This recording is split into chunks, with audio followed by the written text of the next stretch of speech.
الحمدللہ رب العالمین والصلاة والسلام علی سید المرسلین وعلی آلہ واصحابہ اجمعین اما بعد فاعوذ باللہ من الشیطان الرجیم بسم اللہ الرحمن الرحیم یا ایہا الذین آمنوا استعینوا بالصبر والصلاة ان اللہ مع الصابرین صدق اللہ العلی العظیم۔ لائق صد احترام معزز سامعین اکرام، السلام علیکم ورحمۃ اللہ وبرکاتہ۔ کچھ سننے اور سنانے سے قبل سب سے پہلے آقا نامدار مدینے کے تاجدار، شہنشاہ بطحاں تاجدار مدینہ،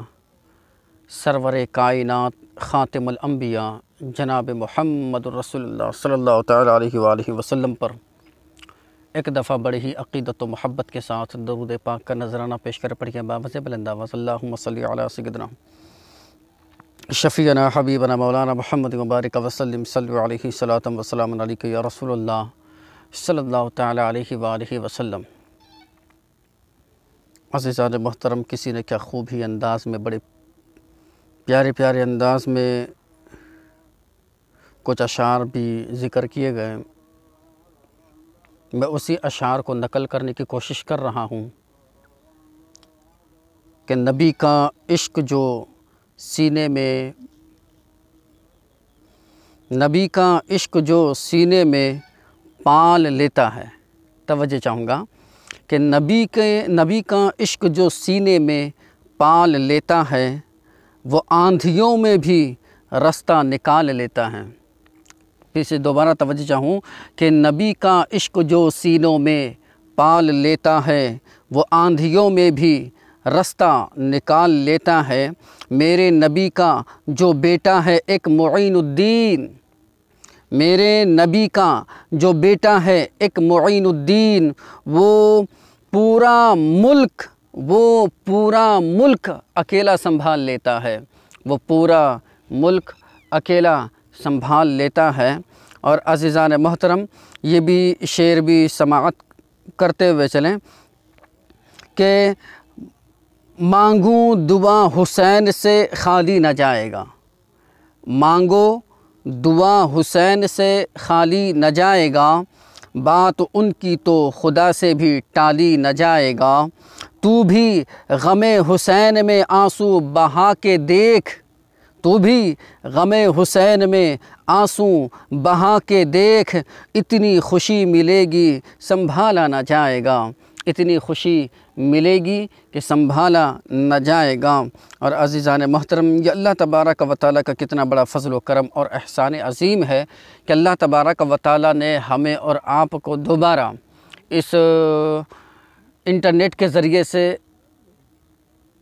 ہمیں اور آپ کو دوبارہ اللہ تبارک و تعالیٰ نے موقع دیا کہ ہم اس میں جڑیں، اور اللہ نے مجھے توفیق عطا فرمایا کہ میں کچھ کہوں تاکہ یہ ساری باتیں عوام تک پہنچے، کیونکہ جو آج کل کے حالات ہیں اور آج کل کے جو خرافاتیں ہیں محرم الحرام شریف کے مہینے میں، کہ انسان حلال کو حلال نہیں سمجھ رہا اور حرام کو حرام نہیں سمجھ رہا، حرام کو بھی حلال سمجھ رہا ہے اور حلال کو بھی حلال سمجھ رہا ہے۔ بات تو یہی مسئلہ تو یہی ہے کہ حرام کو حرام اگر انسان سمجھے تو اس کا مسئلہ ہی کوئی نہیں، لیکن جب انسان حرام کو بھی حلال سمجھنے لگ جائے تو بتائیے کتنا بڑا حرام کاری ہوگا اور کتنا بڑا حرام خوری ہوگا۔ کہ ذرا سا ایک بات یاد آ رہی ہے، کسی نے کہا فاتحہ حرام ہے اور میں نے جب اس کے سامنے رکھ دیا تو کھانا شروع کیا، بتائیے ایمانداری کے ساتھ پھر وہ کیا ہے؟ کیونکہ ابھی 2 منٹ بھی نہیں ہوگا کہ کہہ دیا کہ فاتحہ حرام ہے، لیکن کھانے دو تو بھر پیٹ کھائے گا، تو وہ آخرکار پھر ہے کیا؟ تو اسی لیے جب تک کہ تم اللہ کا یہ شکر ہے ہم اہل سنت و جماعت والے ہیں کہ جو چیز حلال ہے ہم اسے حلال سمجھتے ہیں اور اسے کھاتے بھی ہیں،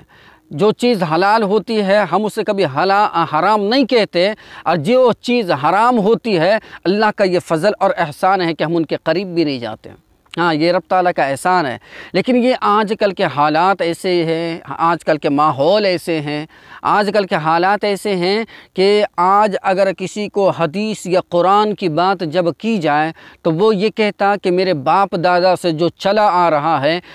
اگرچہ ہم اس کی پیروی نہ کریں تو پھر کون کرے گا؟ میرے یار، میرے بھائی، میں تو یہ کہتا ہوں کہ ذرا ایمانداری کے ساتھ سوچنے والی بات ہے کہ آخر کار تم کہتے ہو کہ اگر میرا باپ دادا یہ فلاں کام کیا اسی لیے یہ سلسلہ چلا آ رہا ہے، ایمانداری کے ساتھ بتائیے دین اسلام کے اندر ہر ایک مرد مومن نکاح 4 کر سکتا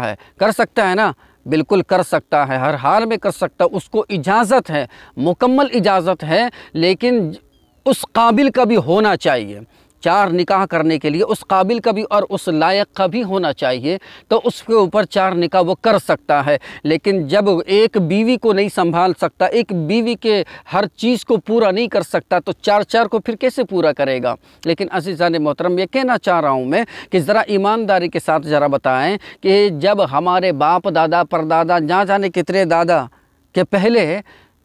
وہ 4 نہیں نہ جانے کتنی بیویاں رکھا کرتے تھے، اور تم آج کہتے ہو کہ میرے دادا پردادا سے چلا آ رہا ہے تو اس کو کرنا ہی کرنا ہے۔ میرے دادا کرتے تھے تو آج ہم کر رہے ہیں، میرا پردادا کر رہا تھا آج اس لیے کر رہے ہیں۔ یار میرے دادا 4 شادی کیے، تم بھی کرتے؟ میرے دادا نے 4 شادیاں 4 نکاح کی، آپ بھی کرتے؟ میرے دادا 2 نکاح کیے، آپ بھی کرتے؟ نہیں بھائی، آپ نہیں کریں گے،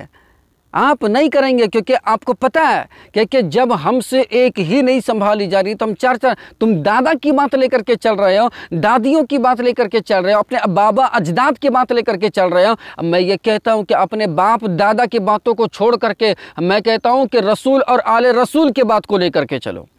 دیکھو کہ آل رسول اور رسول کا کیا طریقہ رہا، دیکھو کہ میرے آقائے دو جہاں صلی اللہ علیہ وسلم کا طریقہ کیا تھا، دیکھو کہ حضرت امام حسین علیہ السلام کا طریقہ کیا تھا، دیکھیں کہ حضرت امام حسن علیہ السلام کا طریقہ کیا تھا۔ اگر ان سے اگر آپ کو پتہ نہیں چل رہا ہے تو اولیاء کاملین کے طریقے کو اٹھا کر کے دیکھیں، اگر اس سے بھی پتہ نہیں چل رہا ہے تو بزرگان دین کے طریقوں کو اٹھا کر دیکھیں، اس سے بھی پتہ نہیں چل رہا ہو تو علماء اکرام کے طریقوں کو اٹھا کر کے دیکھیں، اگر اس سے بھی پتہ نہیں چل رہا ہو حفاظ اکرام کے طریقوں کو اٹھا کر کے دیکھیں۔ کیونکہ عزیزان محترم، میں اتنا ضرور بتانا چاہتا ہوں کہ یاد رکھنا کہ یہ جو علماء اکرام ہے یا حفاظ اکرام ہے یا پھر مفتیان اکرام ہے، چاہے وہ اولیاء کاملین ہو، چاہے بزرگان دین ہو، چاہے صحابہ اکرام ہو، چاہے تبع تابعی ہو یا تابعی ہو یا رسول کریم صلی اللہ تعالیٰ علیہ وآلہ وسلم کے آل و اولاد ہو، لیکن عزیزان محترم، ہم یہ جو ہمیں طریقہ لینا چاہیے، جس گھر سے ہمیں طریقہ لینا چاہیے،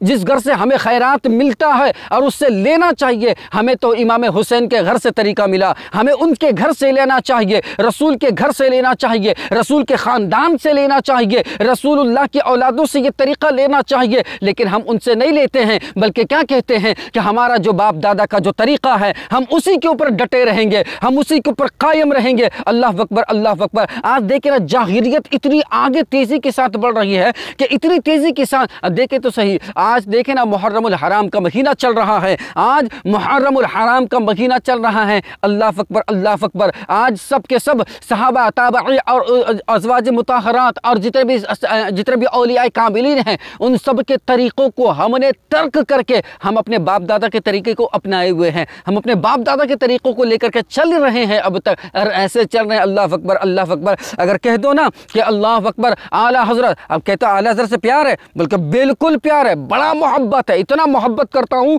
کہ اگر اعلی حضرت کے نام پہ اگر کوئی مجھے اپنی جان مانگے تو میں اپنی جان دے دوں، اگر مال مانگے تو میں اپنی مال بھی دے دوں۔ اللہ اکبر، اللہ اکبر۔ میں کہتا ہوں یار اعلی حضرت سے اتنی محبت ہے، ہاں بالکل محبت ہے، تو اعلی حضرت نے تو تعزیے کو حرام قرار دیا، آپ کر کیا رہے ہو پھر؟ اعلی حضرت نے تو بھیڑ جمع، جہاں پہ مرد جمع ہوتے وہاں پہ خواتینوں کو جانے سے منع فرمایا، حرام قرار دیا،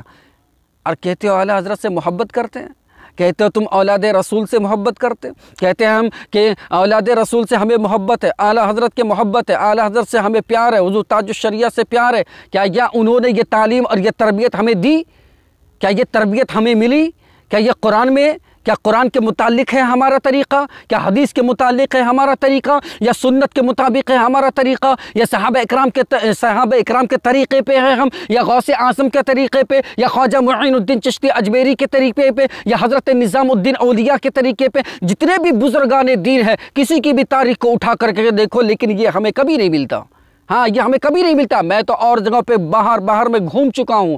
دیکھتا ہوں نا، لوگ ایک دم بڑے سے آتش گدا کو تیار کر رہے ہیں۔ لوگ وہاں پہ لکڑیاں 20-25 دن پہلے سے لکڑیاں کھودنا شروع کر دیتے ہیں، اور کھود کر کے لکڑیاں ڈالی جاتی ہے، آگ لگائی جاتی ہے، اور خواتین عورتیں ٹوکری میں کچھ لے کر کے اور اس کے چکر لگاتے ہیں، اس آگ کے چکر لگا رہے ہیں۔ ذرا ایمانداری کے ساتھ بتائیے، کیا یہ طریقہ اسلام سکھاتا ہے؟ کیا حسین اس سے راضی ہوتے ہیں؟ کیا حسین کے اولاد بھی ان سے راضی ہوتے ہیں؟ بالکل ہرگز نہیں، کیونکہ یاد رکھے، کیونکہ جس طریقے سے، جو طریقہ رسول نے اور آل رسول نے ہمیں بتایا ہے، جو طریقہ ہمیں غوث اعظم کے در سے ملا ہے، جو طریقہ ہمیں خواجہ معین الدین چشتی اجمیری کے در سے ملا ہے، جو طریقہ ہمیں اعلیٰ حضرت کے فیضان سے ملا ہے، جو طریقہ ہمیں حضور تاج الشریعہ کی محبت میں ملا ہے، وہی طریقہ اصل ہے، اور وہی طریقہ ہمارے لیے بنیادی ہے۔ لیکن عزیزان محترم، جو اصل طریقے ہیں ہم نے اسے ترک کر دیا، جو اصل باتیں ہیں ہم نے اسے پیچھے چھوڑ دیا،